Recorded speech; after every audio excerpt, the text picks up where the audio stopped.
We give you our 3 best bets for Week 11 in college football, and it all starts right now.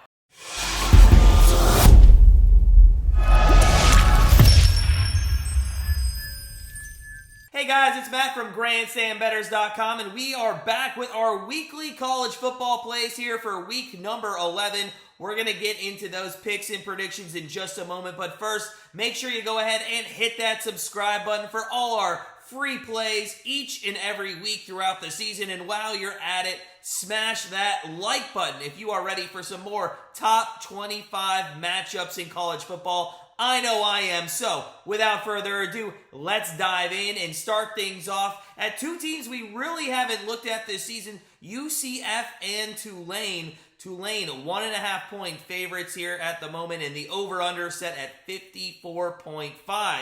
Now, UCF Golden Knights, they're 7-2 on the season. They're coming off a nice 35-28 win over Memphis last week, and this offense has been very consistent this year. And although they're not the flashiest team in college football, they are still putting up 35.7 points per game. They're also averaging over 500 yards per game offensively, and a big chunk of that has come on the ground. Golden Knights, they're ranked 8th in college football in rushing yards with 239.9 per game.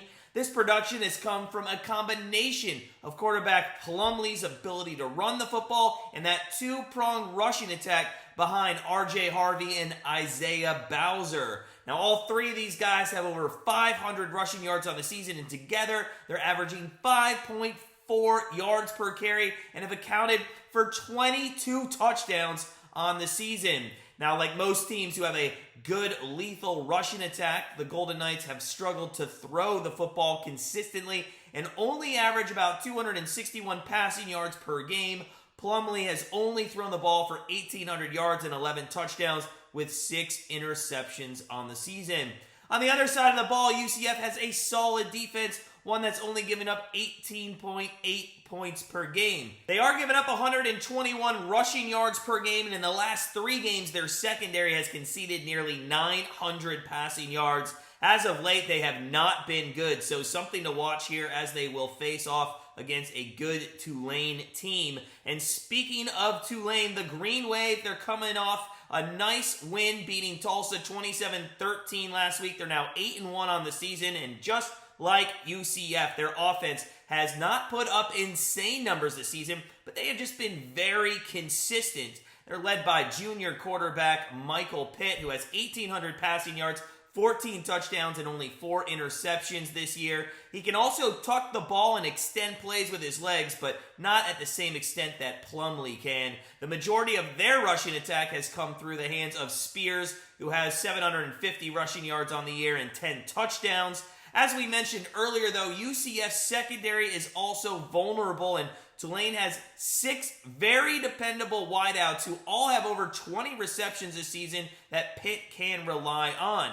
On the defensive side of the ball for Tulane, through 9 games, they're giving up 16.9 points per game, and their secondary is ranked 17th in college football, only giving up 180 passing yards per game. They should have no problem shutting down this UCF passing attack, but the real battle in this one is going to be between Tulane's linebackers and Plumlee. From what we have seen this year, they should have the speed to defend sideline to sideline and mitigate Plumlee and the UCF rushing attack. So, what is our best bet for this unusual top 25 matchup on Saturday? Well, statistically, Tulane has been very good this season, and they're 8-1 against the spread. They should have no problem attacking the Golden Knights defense, and UCF is going to have a harder time, in our opinion, getting through one of the best secondaries in college football. So, with our first best bet for this Saturday, we are going to take Tulane -1.5 over UCF. Now, the next matchup we're going to look at is number 4 TCU and number 18 Texas in the 7:30 p.m. Eastern time slot. Texas, 7-point favorites at the moment, over under 64.5. TCU has continued their perfect season after a 10-point win over Texas Tech last week to put them 9-0 for the first time since 2010. Their offense continues to perform at a high level as they're putting up 43.1 points per game. And this offense, led by Max Duggan, has 2,400 passing yards, 24 touchdowns, and only 2 interceptions through the season. Now, Quentin Johnston has been a top wideout on this team with 650 receiving yards and 4 touchdowns, but 3 other receivers have over 275 receiving yards, which just shows you how deep this wide receiver core is. They also have a very good rushing attack, led by Miller, who has over 1,000 yards on the season already, and that's 13th in college football. He also has 12 touchdowns, which combined with Dugan's ability to run the ball makes this a lethal offense that can hit you with a big play at any moment in the game. Now, defensively, TCU has had a rough time in their secondary, and now it looks like their rushing defense also taking a step back. They're giving up 146 rushing yards per game and 250 passing yards per game, which is ranked 70th and 93rd, respectively, in the nation. From watching their games this season, their defense is a little lazy, and that's because they've been ahead for almost all of their games. But last week, they took a big step forward in the fourth quarter as they stepped up.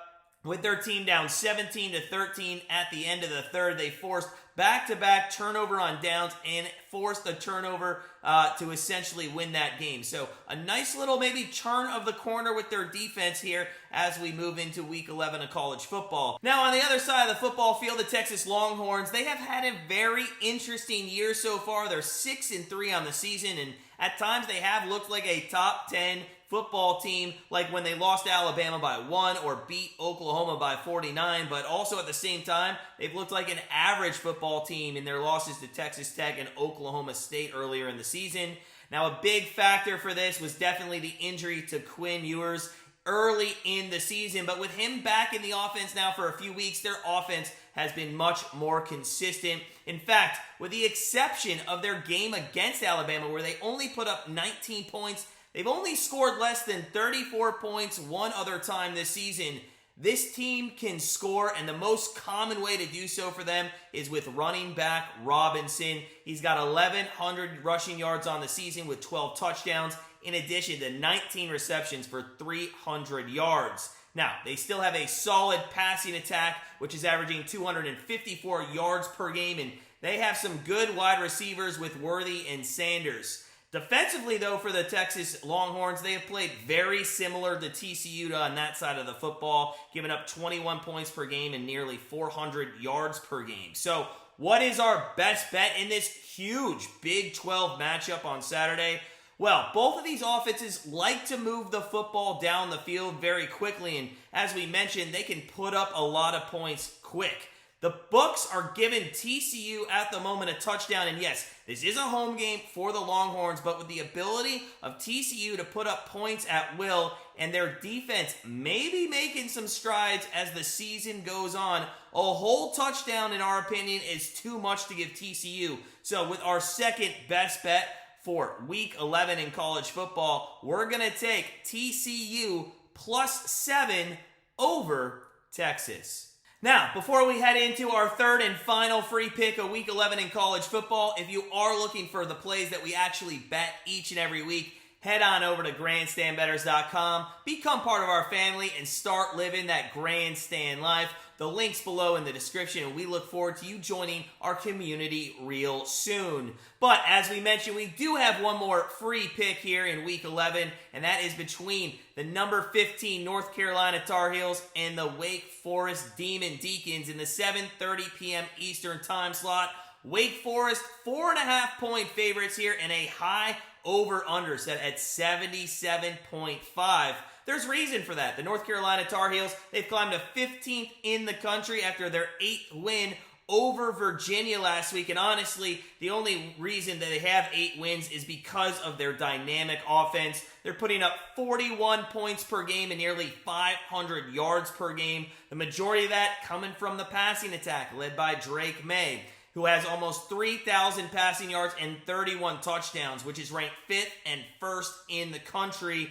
Downs and Green, great wide receivers for this team. They have combined for 1,300 yards and 14 touchdowns to really lead the receiving core. Tar Heels, their rushing attack, little different. They are ranked 56th in college football with 167 yards per game on the ground, and their leading rusher is actually their quarterback, May, who has over 500 yards. Now, although really no team has had any luck stopping this offense, as the lowest number of points the Tar Heels have put up this season is 27, the key to defending them is certainly to focus on keeping Downs and Green in front of the safeties at all times. Now, on the other side of the football, North Carolina's defense has been atrocious. And like we mentioned earlier, the Tar Heels very lucky to be 8-1 right now with how poorly they have played. They're giving up 31 points per game, 277 passing yards, and 180 rushing yards on the ground per game. They also gave up 61 points to Appalachian State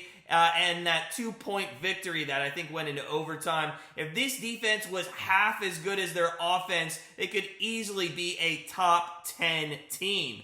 Now, on the other side of the field, they're going to face the Demon Deacons, who are 6-3 this season and have been on a downward spiral for the past 2 weeks. After that horrible loss to Louisville 2 weeks ago, they followed it up with a 9-point loss to NC State last week, and they do not have an easy remaining schedule. Like the Tar Heels, they have been relying a lot on their offense, as the lowest number of points they have scored on the season was 31 up until 2 weeks ago. Also, just like the Tar Heels, Wake Forest passes the ball a lot, and they're averaging 308 passing yards per game thanks to quarterback Sam Hartman.